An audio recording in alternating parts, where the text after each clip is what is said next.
Assalamualaikum alhamdulillahirabbil alamin. Sholawat dan salam kita curahkan kepada baginda Nabi Muhammad SAW. Datu Suban dulu dikenal sebagai ulama ahli ilmu tasawuf, dan mengajarkan kepada murid-murid beliau. Selain ahli ilmu tasawuf, beliau juga ahli dalam bidang ilmu lain seperti ilmu taguh, kebal, ilmu kabariyat, ilmu berjalan di atas air, ilmu ma'ali rupa, ilmu pandangan jauh, ilmu pengobatan, ilmu kecantikan, ilmu falakiyah, ilmu tauhid dan ilmu firasat, serta masih banyak lainnya.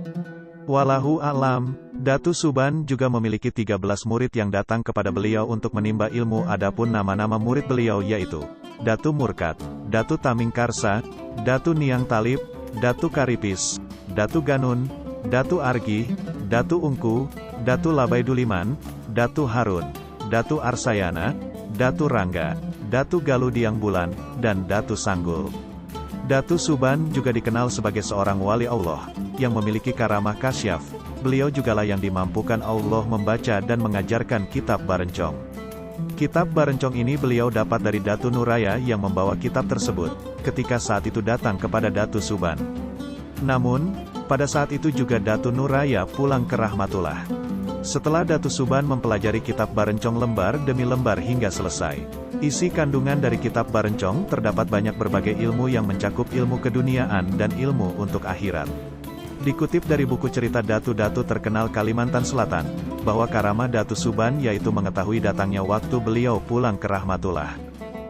Ketika dari mata beliau memancar dan keluar sosok yang rupanya sangat bagus, bercahaya, dan berpakaian hijau. Ini pertanda bahwa 7 hari lagi beliau akan berpindah alam. Setelah itu 4 hari kemudian dari badan Datu Suban mengeluarkan cahaya amat terang berwarna putih. Besarnya sama dengan tubuh beliau dan harumnya semerbak. Ini pertanda 3 hari lagi beliau akan meninggalkan dunia yang fana.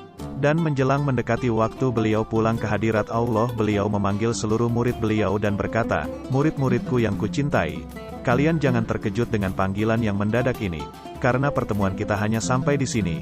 Nanti pada waktu tengah malam lewat sekitar pada jam 1 aku akan meninggalkan dunia fana ini. Hal ini tidak bisa ditunda-tunda lagi, karena ketentuan Allah telah berlaku."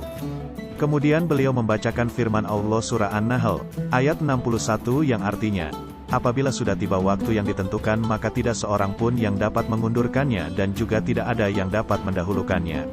Setelah itu Datu Suban mengajak murid-murid beliau yang berhadir pada saat itu untuk berzikir bersama untuk mengantar kepulangan beliau kembali pada Allah. Akhir berzikir dan selesai meninggalkan pesan-pesan kepada murid-murid, Datu Suban pun sekejap memancarkan sinar cahaya, nur, terang benderang sampai ke atas ufuk yang tinggi, kemudian lenyap ditelan kemunculan cahaya rembulan.